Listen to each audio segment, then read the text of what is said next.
there, YouTube. We're back again today for another game review and a special tag team review. I want to bring it hard there with my wife, Melina, and today we're going to be checking out Charterstone, the village building legacy game from Stone Meyer Games. This is for 1 to 6 players, ages 14 plus. It'll take about 60 minutes to play a game of this. You'll be playing 12 games of this worker placement village building game where you're going to start off with a pretty blank slate of a village, and then you are going to slowly, from game to game to game, add more and more to that game. Now, for fair warning, we are going to do our absolute best to not mention any spoilers in this review. We're going to be talking in broad strokes about our thoughts in the game. Also, one thing to take into consideration is we just finished a 2-player campaign of the game. So that's what we're going to be speaking about. But I also will be speaking about a 6-player campaign of the game, which I'm 8 games into. So I've got a grand total of 20 games of Charterstone under my belt. Was it a chore, or was it great, or was it in between? Let's open it up, and we'll tell you what we think. Alrighty then, we're going to take a look at what you're going to get inside of Charterstone. Before we get started, I want to mention, I'm going to be talking in incredibly broad strokes right now because even opening this rule booklet is going to be filled with spoilers. I'm going to try and keep this completely spoiler-free. So what you're going to do inside of Charterstone is this is a worker placement legacy game where you're going to start off with this really blank board, and you're going to pick a charter. And a charter is going to be your little area right down here. And as you progress through the game over the course of 12 games, you are going to be building more buildings and acquiring new ways to score points and win the game. But let's talk about what you're going to get when you first start the game and a little bit of how it works. If you played a worker placement game, it's a pretty straightforward one. You're going to have your 2 workers, which you'll be able to put out and acquire different things like coins and resources, score objectives, because at the beginning of each game, you're going to have 3 objectives, which will be up here, and they'll score you 5 points. You can also acquire more cards, and these cards can be buildings that you will be able to build, charters that you will be able to Charterstone, which will get you more cards and more personas and more all sorts of good things and unlock different aspects of the game. You'll also be able to go to the various different spots on the board to go to the cloud port, which is how you can get rid of your stuff. You go up the cloud port here, you get rid of your valuable influence tokens, and you'll be able to gain victory points, and also place some of your influence tokens on what's called the reputation track over here, which is kind of like this little race to see who can get the most, because at the end of the game, the most will be worth 10 points and 7 points and 4 points. So you want to make sure you're not neglecting the reputation track most of the time. Now, when does the game end? The game will end when you get all the way to this spot right here on what's called the progress track. And the progress track is really interesting because every time you do a big action, like building a building or charterstoning something or completing one of the objectives, aka grandstanding, you'll move down this little raindrop 1 spot on here. And once it gets to here, the game will end after everyone has had the same number of turns.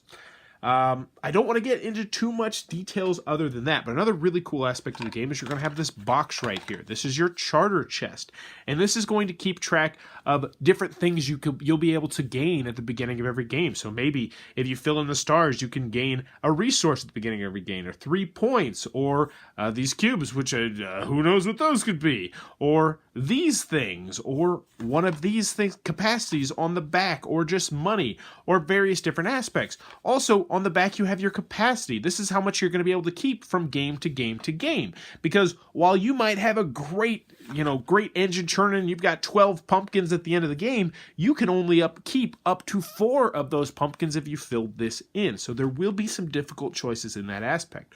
Also, you're going to keep track of how many victories you have, because at the end of the game, someone's going to win. Now, one spot I want to highlight before we get to the end is this little spot right over here called the guidepost. And the guidepost is super duper cool. Every single game, for the most part, except for I believe the first 2, you're going to have a temporary rule that will be in place. And these temporary rules will connect with the story. And the story is that you have to run these charters to make the Forever King happy.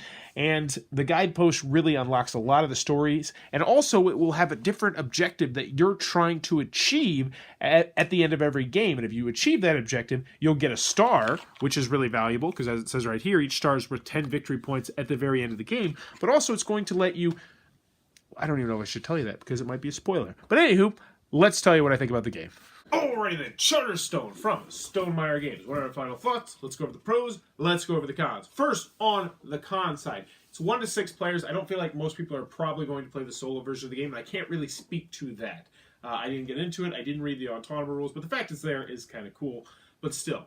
Another comment I have of this game is that I read the rules on how you would add someone in and drop people out from game to game to game, and I don't feel like I would want to do that. I feel like you would have a slight advantage over those people, not only because you've played the game and you have a feel for the ebb and flow of the game, but also because I just felt like their charter was not nearly as customized as your charter is. And I'm not going to hit on that any more than I need to because I don't want to spoil anything. But yeah, I worry ever so slightly about the drop in, out capability. It's nice that it's there, but I don't think I would ever do it.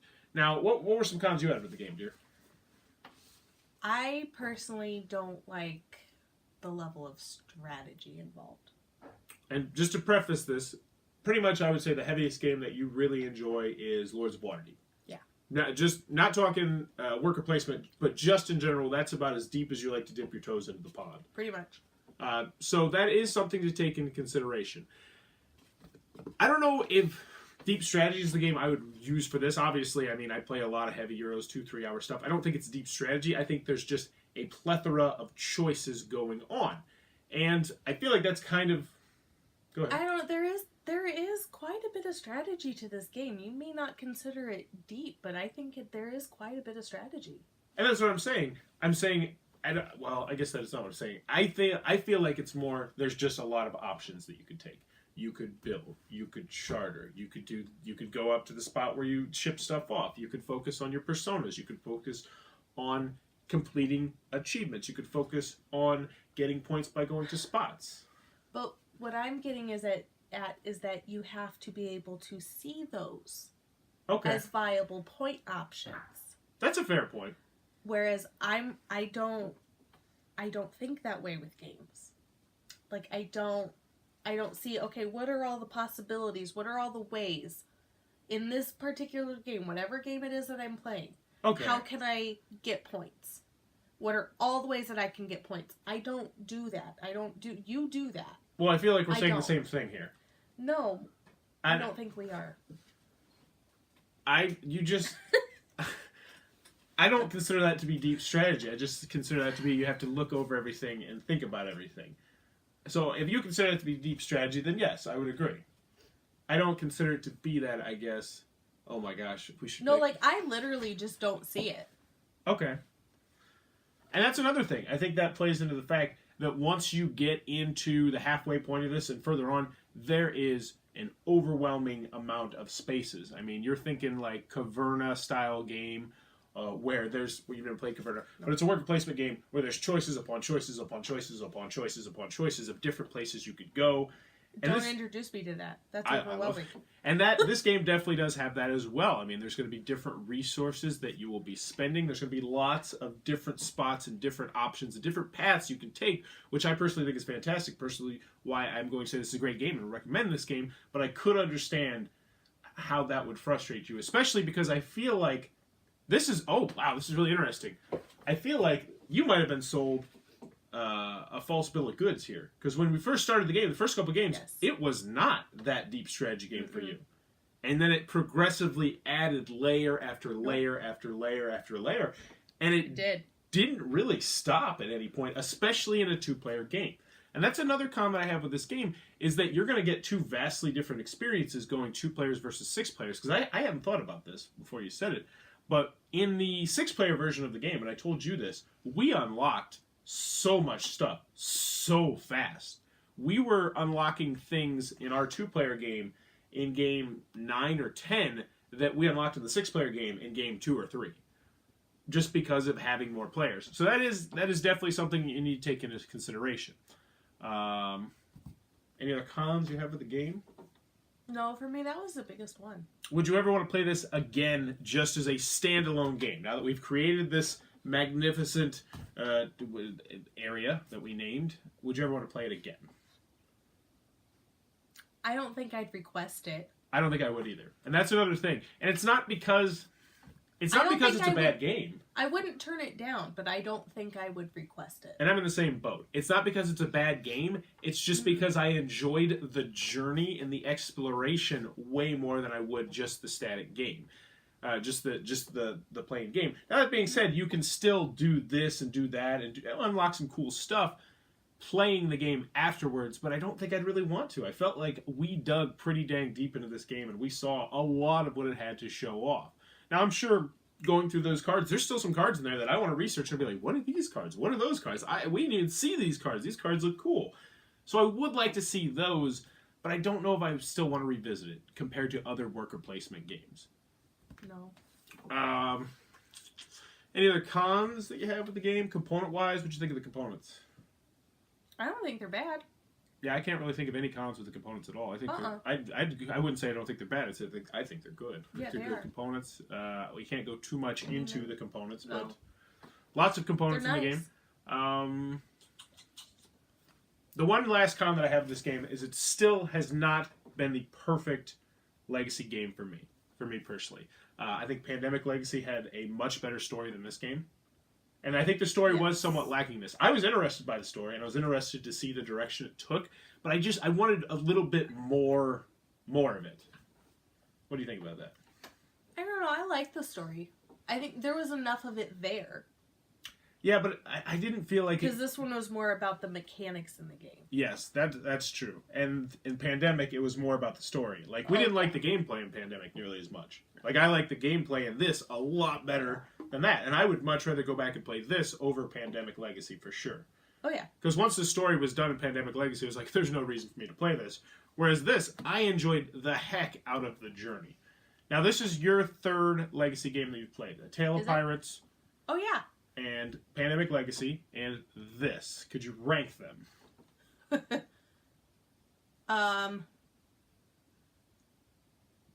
Oh, that's kind of hard.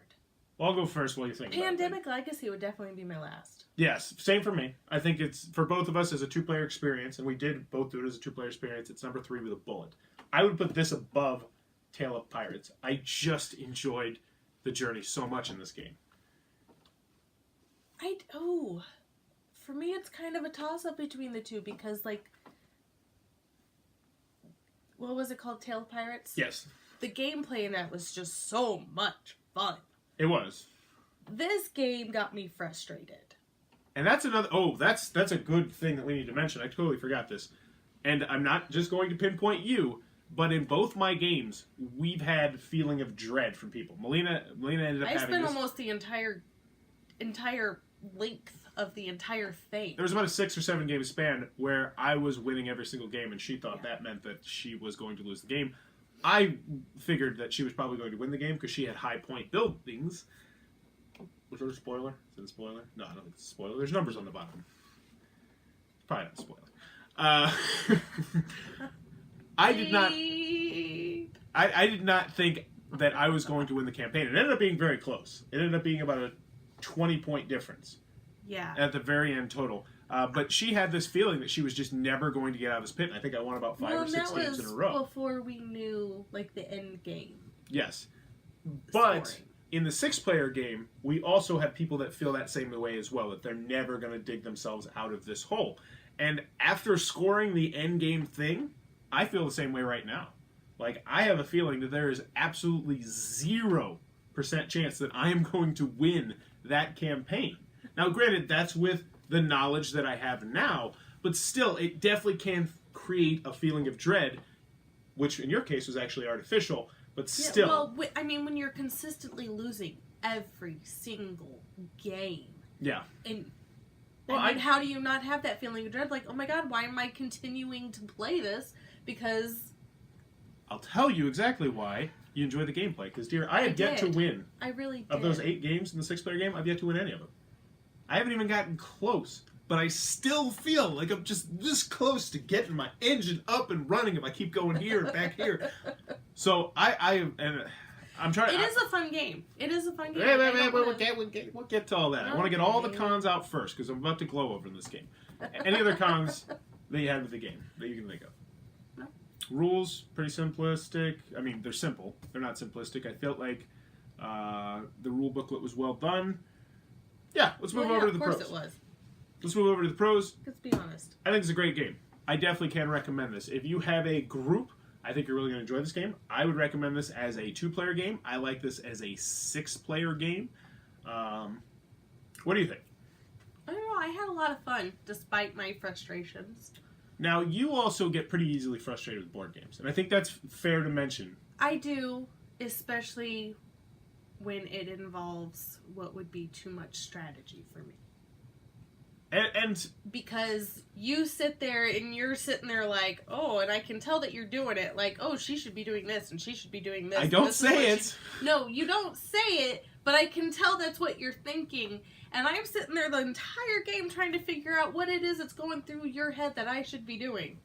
And I can't figure it out because I'm not a strategy game person. I don't like them. But I do love worker placement games. And that was how I actually lured you into this. It's like, this is a worker placement game. It You says did. 60 minutes on the box. And I would say the time is about right. Yeah. And even as we got It took us about an hour. further into the games and added more and more stuff, I still felt like we were hitting about that same time length. I think it was actually a little bit shorter for quite a few of them. Probably. I don't want to get too much into details, but there's temporary rules on each game. What did you think of those? I personally really like those. I did too. 'Cause Yeah. I feel like, especially with one in particular, it changed the game up kind of drastically. And see, here's the thing. She says that. You would think that I knew what she's talking about. I have no idea. I can think of like 4 or 5 of them that changed the game up drastically, which is great. I feel like that's a great thing, and I feel like if we were to discuss it, we would each have one that we kind of liked a little bit more. And there are temporary rules they're going to have in play each game that kind of coincide with the story. And I want to hit on the story. Well, the story was not Pandemic's legacy, like not just dripping with theme, like, oh my god, I can't wait to see what happens. The story, I'd give it a B-. It was still very interesting. Oh, yeah. I still wanted to know more about this, and I do. I wish It held your interest for sure. Yeah, I wish there was more. I was always excited at the end of the game when we get to the point where we would be hearing about more stories and what's going to happen to us. And, I feel like it's not spoiling it, that there's a king and what the king was going to do, or if the king was happy with us, or if he was ticked off with us. I was constantly engaged at the end of the game. Even when I'd lost, even when I knew I'd gotten crushed and I was like, oh man, I don't know if I'm going to do that well next game, I was still like, man, I'm excited to see what's going to happen in the story and where this is going to go next and what the next temporary rule was. So I feel like the story and the gameplay are both great. I liked both of them in this. I also think bang for your buck. Obviously, I look around at all my games and I love all my games. And then I think, have I played this game 12 times? Like, 12 times is a lot, especially for a big box game. So I think you're definitely going to get your money with this. Now, Oh, yeah. I don't think this is one of those ones where, like, if you're putting your cool mini order, you need to be like, I need to get the recharge pack right now. I don't think that is the case. I think you should play through it completely and then decide on that, obviously. But I know some people are just going to do that anyway. What do you think about that whole concept? Would you... Well, we already answered that. I like the fact that this is not something that we can throw out. Like, Pandemic Legacy, once we were done, it was gone. It's meh. And while we both said we would not really want to play this game again as just a standard game, like Game 13, not starting back over with a recharge pack, I would definitely be down to redo this again in a couple of years with our son when he gets older. Yeah, I was just going to say that. I can even waiting on Luke to get old enough to play it. Yeah, and so... I can see all 4 of us sitting down and doing it. And I think that would be really cool. Like, that's not something that I can say about too many games where it's like, yeah, I'm going to hold on to this game for 6 years, get a recharge pack, and then it's going to bring a lot more enjoyment and excitement with my family. But I feel that way with this game, oddly enough. So, anything else you really liked about the game you want to mention? I don't know, is there something I'm supposed to be mentioning? No. No? There's no I got script nothing. here. The last thing I want to mention is while we talked about how it could be a false bill of goods, how the game progressively got more and more choices. I loved it. I loved it. I'm really excited to see the more choices we have in the 6-player game, because there are things that we have unlocked that we did not unlock in this game. We're 8 games into the 6-player game, and there's things that we didn't see here that they saw over there. There's not much, but there's more. No, but... And I like that. And in the end, I think it's a great game. I think it has a great story. I think it has great mechanics. I think it plays great at 2 players and 6 players. I liked both of the player counts. I mean, obviously, you can't comment on that, so I don't know why I'm saying it. And in the end, I think it's just overall a great game. I think it's a great experience, and I think it is the best Legacy game that I've played, aside from a silly little card game called Blank, which is completely not competing with this, and you've never played that. It's in my classroom. No, but I got a question for you. Yeah. Given everything that you just said about this game, name a Stonemaier game that you haven't said that about. Euphoria. I haven't played Euphoria, though. But you... that wasn't the point. The ones that you've reviewed. Well, yeah. I generally like their games. I mean, Scythe is in my top 100 games of all time. But everything you said, I think you can go back into any of those videos, and I'll bet you've said the exact same thing. Well, yeah, he puts out quality games. I mean, there's a reason he only puts out like 1 a year, and that's because they're good games. He doesn't peddle crap. I mean, okay. It's true. Yeah, so overall, I think this is a great experience, and I think if you have a game group who's willing to sit down for 12 games, I think this is definitely one you're going to want to check out. So that is Charterstone from Stonemaier Games. If you enjoyed this review, please be sure to click on that subscribe button down below in the comments below. Let me know, Legacy, one game. What game, and I think I've asked this before in a video, but I'm interested to see what you would say. Legacify, turn any game into a Legacy game. Any game, what game would you want to turn it into? Oh, God. And the obvious choice is Pandemic, because you really love Pandemic. But no, that's not the obvious choice. We've played that game. It was terrible. It wasn't terrible. The story was fantastic. The story was fantastic. The gameplay was terrible. 2 players. Everyone else 2 disagrees players. with this. I know. We're the only people on the planet that say that. Well, people who played it 2 players. Kind of. You got to play 2 characters, everybody says. Oh my gosh, that's a hard question. I'm putting you on the spot. I'm going to go with Werewolf, are. which is actually coming out this year. So I'm super stoked about that. I gotta talk to Ted. There's a Legacy? Yes, there's going to be a Legacy Werewolf. I don't know how I'm going to How get people is together that to play gonna it. work? That's actually going to probably be a discussion we have. I'm probably going to have to host it at IPFW some Saturday night. Wow. The other choice for me, since I'm helping my wife out, is King of Tokyo. I think it'd be really cool to have King of Tokyo, where your monster constantly evolves. In this only, I think I would go with Betrayal. Betrayal in the House of the Hill. How would that work? I don't know. But I think that would be, I don't know how that would work, but I'm sure you can find a story there somewhere. And because, I mean, look at the game. Your it's a haunted constantly house. evolves? I mean, it's, something. I mean, you can come up with something with that game. That was like the first game that I ever played. Okay. And I just love it to death because of that. Like, it was just the first one that I was introduced to, and it's got a special place in my heart. And I think I would love it as a Legacy game. Well, let us know. What is the game you would like to Legacify in the comments below? And as always, thanks for your time, YouTube. You got the word out. Legacify? Legacify. It's a word. Scrabble dictionary. We're making it a